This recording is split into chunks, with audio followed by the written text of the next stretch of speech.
Abhishek Kumar. I welcome all of you on my YouTube channel Abhishek's in English classes. Today I am with a new video, the second part of Nelson Mandela. So without wasting time, I am going to the text. A few moments later, कुछ क्षण बाद, जैसे Mandela का speech खत्म होता है उसके कुछ पल बाद, we all lifted our eyes in AV. AV जैसे कि मैंने लिख चुका है कि AV means fear. काफी डर से वो लोग अपनी आंखों को उठाते हैं. As a spectacular means बहुत ही सुंदर, magnificent. airy means parade, demonstration of South African jets, helicopters and troops, carriers, rovers in perfect formation. एकदम perfect formation में साउथ अफ्रीका के जो यूनियन बिल्डिंग था उसके ऊपर से काफी परफेक्ट फॉर्मेशन के साथ जो अफ्रीकन जेट्स थे, हेलीकॉप्टर्स थे और ट्रूप्स थे, वो रोअरिंग कर रहे थे, वो फ्लाइंग कर रहे थे.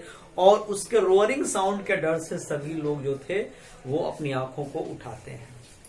It was not only a display, लेकिन यह एक ब्यूटीफुल साइट डिस्प्ले करने के लिए वहां के लोगों का नहीं था. प्रिसीजन ऑफ मिलिट्री फोर्स का ये कोई डेमोन्स्ट्रेशन नहीं था. ये दिखाने के लिए कि हम लोग एक अच्छे फॉर्मेशन के साथ फ्लाइट कर सकते हैं, ये चीज नहीं था. But a demonstration of the military loyalty to democracy. यह एक डेमोन्स्ट्रेशन था, डेमोन्स्ट्रेशन नहीं था, यह एक लॉयल्टी दिखाने का तरीका था मिलिट्री का, डिफेंस फोर्स का. न्यूली फॉर्म गवर्नमेंट में जो फ्रीली एंड फेयरली इलेक्टेड हुआ था नेल्सन मंडेला का गवर्नमेंट, उस गवर्नमेंट के प्रति उनकी वफादारी थी, इस बात को बताने का एक जरिया था. Now when Mandela speech ended, they all lifted their eyes in AV because they heard the roaring sound from the Union building. It was African jets, helicopters and troops that were flying, that were displaying a beautiful sight, a very magnificent sight, showing their loyalty to the newly formed government which has been freely and fairly elected. Okay? Now only moment before, और Mandela इस बात को याद करते हैं, भूले नहीं हैं. वो बताते हैं कि कुछ ही क्षण पहले the highest general of south African defence force and police, जो साउथ अफ्रीका के डिफेंस फोर्स के जो हाईएस्ट जनरल थे, वो मंडेला को अरेस्ट करने के लिए आते थे. जब व्हाइट सुपरमेसी थी, व्हाइट लोगों की गवर्नमेंट थी, जो अपार्थाइड सिस्टम था, उस समय यही जो हाईएस्ट जनरल थे अफ्रीकन डिफेंस फोर्स के, वो मंडेला को अरेस्ट करने आते थे. लेकिन आज जबकि एक नई गवर्नमेंट है, एक डेमोक्रेटिक गवर्नमेंट है मंडेला के प्रेसिडेंटशिप में, तो वही हाईएस्ट जनरल साहब मंडेला को सैल्यूट करने आए, जिनके चेस्ट बिडेक्ट है, सुसज्जित है रिबन से और मेडल से. South African defence, their chest bedecked with ribbons and medals from the days gone by. पहले वो काफी रिबन्स और मेडल्स उन्होंने जीत रखा है, जिससे उनके चेस्ट बिडेक्ट हैं, जैसे सेना का अधिकारी का होता है, आप देखे भी होंगे. Saluted me and place their loyalty. उन्होंने क्या किया, उन्होंने भी मंडेला को सैल्यूट किया, उन्होंने भी ये प्लेस लिया कि ओथ लिया कि मैं भी इस गवर्नमेंट के प्रति वफादार रहूंगा. I was not unmindful of the fact that not so many years before they would not have salute but arrested me. कह रहे कि मैंने ये बहुत साल पहले की बात नहीं है, that the very general came to arrest Mandela and not to salute him. Finally at Severn means V shape, जैसे आप देखते होंगे 15 अगस्त को, 26 जनवरी को, कि भी शेप में जो हेलीकॉप्टर्स होते हैं, जेट्स होते हैं, वो उड़ते हैं और उनके जो पिछला भाग होता है जेट्स का, जो उससे स्मोक ट्रेल्स निकलते हैं, धुएं निकलते हैं, और वो धुओं का रंग जो होता है हमारे तिरंगे का रंग का होता है. उसी तरह साउथ अफ्रीका में उस दिन जो अफ्रीकन जेट्स थे उनके स्मोक ट्रेल से ब्लैक, रेड, ग्रीन, ब्लू और गोल्ड कलर के स्मोक्स निकल रहे थे, जो सारे कलर अफ्रीका के फ्लैग में थे। इस तरह से अफ्रीका की जो मिलिट्री थी, डिफेंस फोर्स थी, पुलिस फोर्स थी, उन लोगों ने न्यूली फॉर्म गवर्नमेंट में अपनी आस्था दिखाई। ये उनका तरीका था। This was their way to show their loyalty in the newly form government. Now this is the question, how did the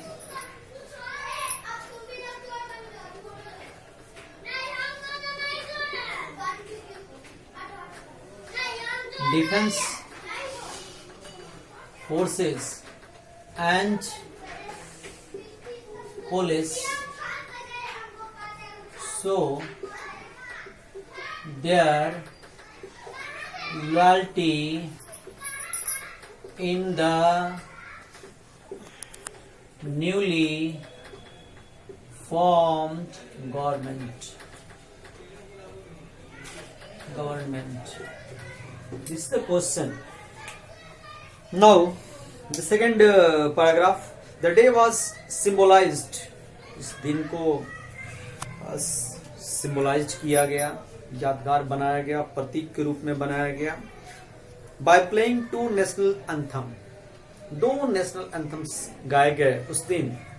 the vision of white singing Nkosi Sikelel iAfrika, और white जो people थे Africa के, जिनकी पहले सत्ता हुआ करती थी, the white people were singing Nkosi Sikelel iAfrika, this is the new national anthem of South Africa, and the black were singing Die Stem, that was the old national anthem of South Africa. So neither group means neither black nor white knew the lyric of the anthem, the old anthem of the republic. Although that day neither group knew the lyric of the anthem, they once despised, एक बार despised means होता है घृणा करना, है ना। Black लोग पहले वाले जो एंथम थी उससे घृणा करते थे, डाई स्टीम से, उनको उससे कुछ लेना देना नहीं था, वो व्हाइट लोगों की एंथम हुआ करती थी। They would soon know the word by heart, लेकिन ये मंडेला को या वहां उपस्थित लीडर को ये विश्वास है कि आने वाले दिनों में दोनों ग्रुप इस जो एंथम्स हैं उसके लिरिक्स को जान पाएंगे, याद कर पाएंगे। So how the day was made symbolized, day was made symbolized by singing two national anthems, white were singing Nikosi Sikelal I Africa and the black were singing Die Steam. But neither group means neither black people nor white people knew the lyric of the anthem. But Mandela and other people hoped that in coming days they would learn it. They would learn it by heart. But nowadays both the anthems have been patched up, mixed up, and new anthem has been made. On the day of the inauguration, I was overwhelmed with the sense of history. When the inauguration was going on, Mandela was overwhelmed. भावनाओं में दब रहे थे इतिहास को याद करके, क्योंकि यह एक बहुत बड़ा दिन था अफ्रीका के लिए कि एक नई गवर्नमेंट आई, एक नॉन रेशियल गवर्नमेंट आई थी, और ये काफी स्ट्रगल के बाद आई थी। तो भावनाओं में डूब जाना, इतिहास में डूब जाना, खो जाना, ये एक स्वाभाविक घटना है। In the first decades of the 20th century हुआ क्या था, कैसा पार्टी सिस्टम आया था। In the first decades of the 20th century, the white skin people of South Africa, South Africa के जो व्हाइट स्किन पीपल वाले, व्हाइट स्किन वाले जो कंट्रीज थे, जो स्टेट्स थे, उन लोगों ने अपने डिफरेंसेस को खत्म कर लिया, अपने जो लोकल जो इश्यूज थे उसको पैस्ट अप कर लिया, समाप्त कर लिया, और वो एक हो गए। और एक होकर उन्होंने अपने ही धरती की, अपने ही साउथ अफ्रीका के लोगों, ब्लैक लोगों के खिलाफ एक नया सिस्टम को लाया, एक नए सिस्टम को जन्म दिया, जिससे मानवता अभी तक अनजान थी, जो आज तक इतिहास में कभी भी नहीं देखा गया था, नहीं सुना गया था, नहीं महसूस किया गया था। वैसी घृणित सिस्टम को व्हाइट स्किन जो पीपल थे साउथ अफ्रीका के वो लाते हैं ब्लैक स्किन पीपल के खिलाफ, and that very system is apartheid system. तो what happened in the first decades of 20th century? The white skinned people of South Africa passed of all their differences, erased all their differences, and erected means built a new system, the apartheid system, which the world has neither seen nor heard nor even felt earlier. It was the most heinous system the history of humanity had ever known or experienced. This very system was brought up by the white-skinned people of South Africa.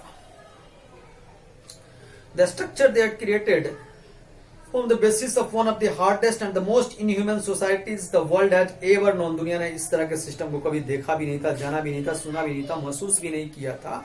Now it was the last, but what happened in the last decade? The struggle went on against the apartheid system, and in the last decades of the 20th century that very heinous system was totally overturned, and a new system, a new government, the non-racial government, democratic government under the leadership of Mandela came into existence, in which all the people of South Africa came to know their rights and rights.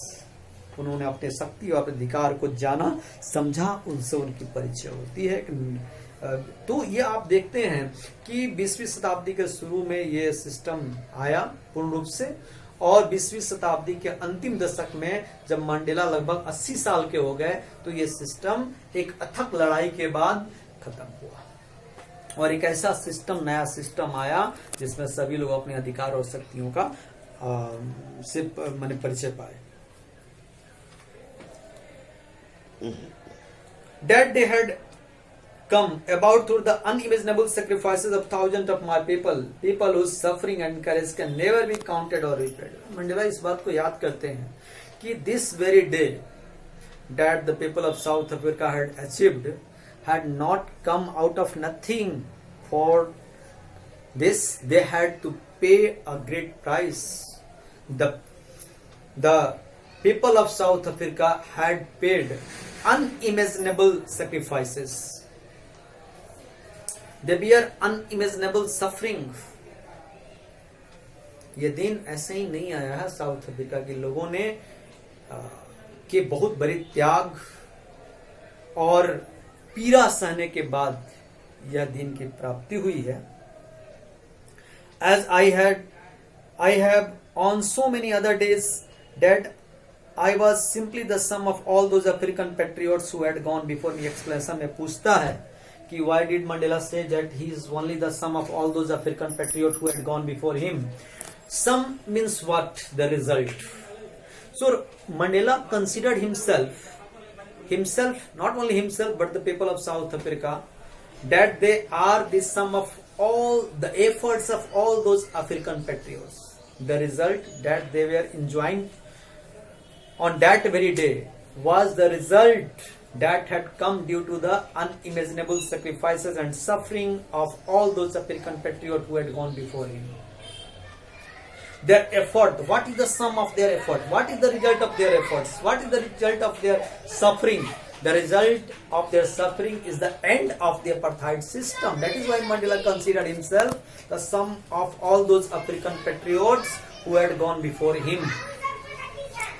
They were the result. The end of the apartheid system was the result of the sum of all their courages, all their suffering, all their sacrifices. उसका जो result था, जो उनकी suffering थी, जो उन्होंने carriage को display किया, जो उन्होंने यातनाएं सही, उस सब का रिजल्ट है कि अपार्थाइड सिस्टम का खत्म होना. इसीलिए मंडेला मानते हैं कि वो लोग को रिप्रेजेंट करते हैं. साउथ अफ्रीका के चूंकि राष्ट्रपति हैं तो राष्ट्रपति पूरे देश को रिप्रेजेंट करता है, तो मानते हैं कि हम लोग सम, यानी आजादी हमारी उन लोगों के त्याग का परिणाम है. परिणाम वही सम. That long and noble line ended. कह रहे हैं कि अब वो त्यागने वाली यातनाएं सहने वाली लाइन अब खत्म हो गई और आज से एक नई लाइन मुझसे शुरू होती है। मुझसे ही वो लाइन खत्म हो गई, मैं आज राष्ट्रपति हूं और मुझसे ही एक नई लाइन शुरू हो रही है जिसमें अब किसी को उस तरह की त्याग करने की जरूरत नहीं है, किसी को उस तरह की सफरिंग की जरूरत नहीं है।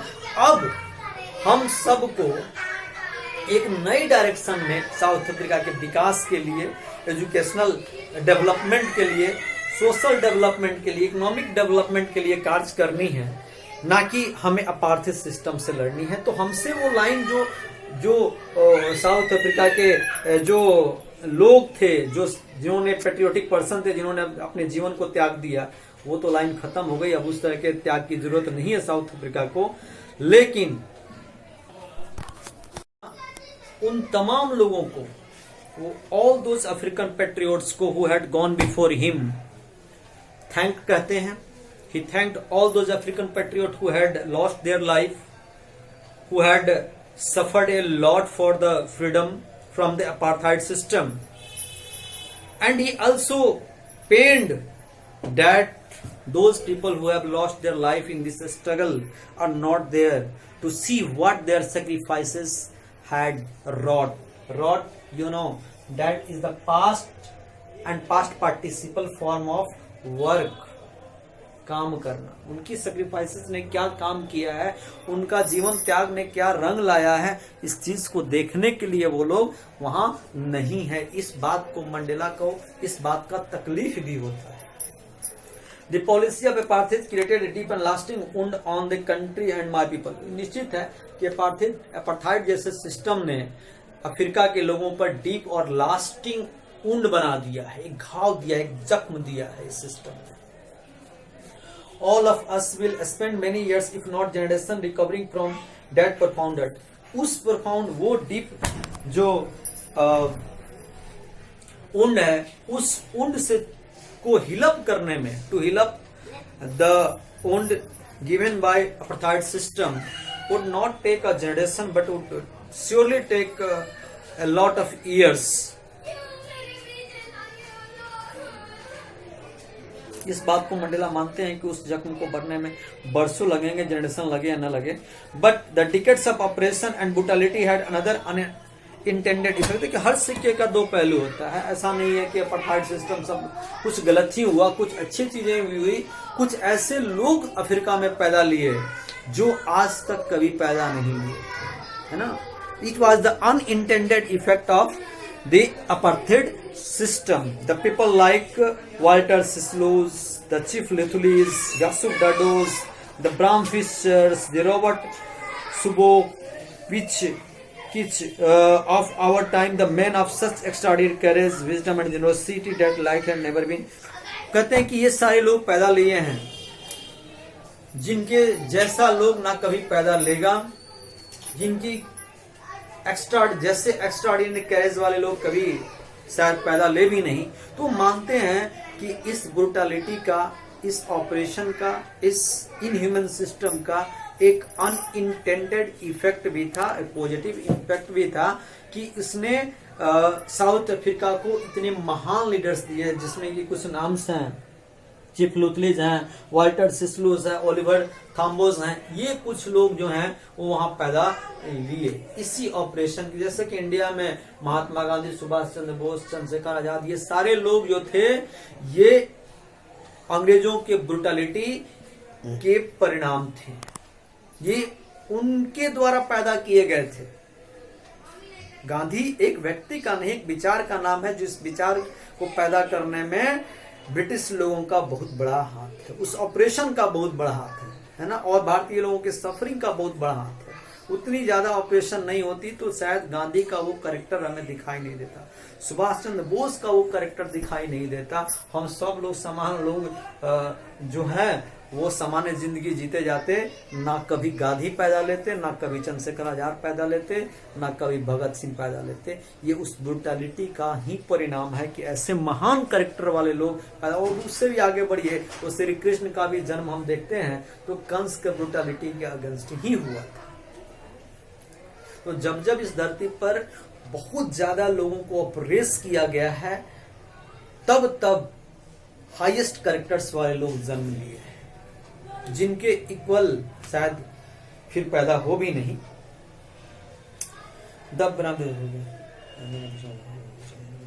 Perhaps it requires such depth of operation to create such heights of character। शायद ये मानते हैं कि उतनी ऑपरेशन नहीं होती है पार्थिव सिस्टम के द्वारा, तो इतने अच्छे कैरेक्टर्स पैदा भी नहीं लेते। सीधा उतने अच्छे कैरेक्टर्स पैदा भी नहीं लेते।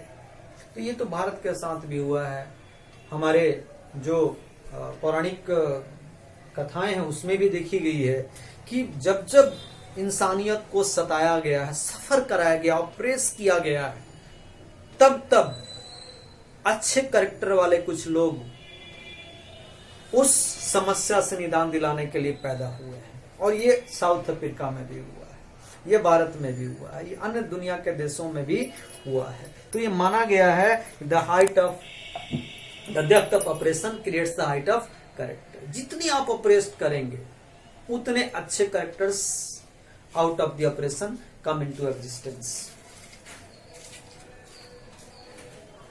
My country is rich in the minerals and gems. मानते हैं कि हम उनकी कंट्री रिच है मिनरल्स एंड जेम्स में। That lies beneath its soil, जो वहां के सॉइल के अंदर ही अफ्रीका में जेम्स सोना खास करके काफी अच्छा होता है और काफी धनी भी अफ्रीका सोना में है, बाकी जेम्स में भी है। तो मानते हैं कि हमारी धरती काफी रिच है मिनरल्स एंड सॉइल्स में। और उनको भी आप देखिए ऑपरेट करके निकालते हैं। धरती को ऑपरेट करेंगे, जितना ऑपरेट करेंगे बहुत अंत में आपको हीरा मिलता है ना, बहुत अंत में आपको सोना मिलता है काफी ऑपरेट करने के बाद। तो जितना ऑपरेट करेंगे उतने अच्छे कैरेक्टर्स आपको मिलेंगे। But I have always known that it greatest wealth is it's people. लेकिन मानते हैं कि हमारे धरती जो है वो रिच है, our soil is rich in minerals and gems, but the richest thing of South Africa, the richest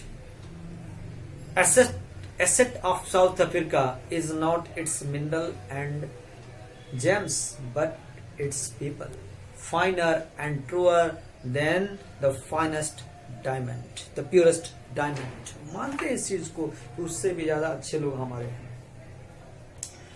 It was from these comrades in the struggle that I had learned the meaning of courage। साहस का मतलब क्या होता है? हम साहस किससे सीखते हैं? अधिकांश चीज हम देख कर सीखते हैं, पढ़ कर सीखते हैं, सुन कर सीखते हैं। तो मंडेला ने करेज किसके से सीखा?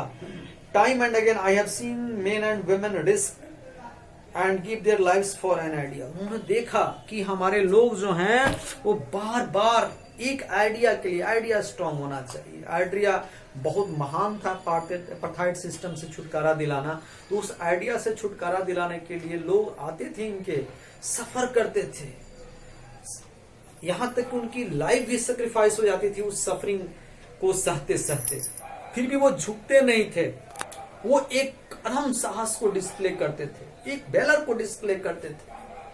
और उन लोगों से मंडेला ने करेज का मीनिंग सीखा कि टूट जाना है बट झुकना नहीं है। ये चीज मंडेला ने उन लोगों से सीखा। I have seen men stand up to attacks. देखते थे कि लोग मेरे आ रहे हैं, उन पे व्हाइट लोग अटैक कर रहे हैं, उनको सफर करा रहे हैं, उनको ऑपरेस कर रहे हैं, उनको पीट रहे हैं। एंड टॉर्चर विदाउट ब्रेकिंग, लेकिन वो झुक नहीं रहे हैं, टूट नहीं रहे हैं। Showing a strength and resilience that defies the imagination. कारण इतनी ज्यादा वो सफर करते हैं जितना कि हम इमेजिन भी नहीं कर सकते हैं। Our imagination defies it. It goes beyond our imagination. Their suffering goes beyond it. So from these comrades, मैंने अपने साथियों से वो करेज का मीनिंग जानते हैं और कहते क्या है कि करेज, ये पूछता भी है, courage was not the absence of fear but the triumph over it. डर जो है वो क्या है? Is not the absence of fear. ऐसा नहीं है कि करेज वाले लोगों को डर नहीं लगता है ना, ऐसा नहीं है। बट द ट्रम्प ओवर, लेकिन उन्होंने क्या किया? उस डर पर जीत हासिल कर लिया है, वही करेजियस है। करेजियस ऐसा नहीं है कि जो नहीं डरता वो करेजियस है, नहीं। जो डरता है लेकिन डर पर अपने उसने जीत हासिल कर लिया है, that very man is courageous person. The brave man is not he who does not feel afraid. Brave man वो नहीं है जो कि अफ्रेड नहीं होता है, but he who conquers fear, जिसने डर को जीत लिया है। Thank you very much for watching video. I will upload next video for the rest of the lesson.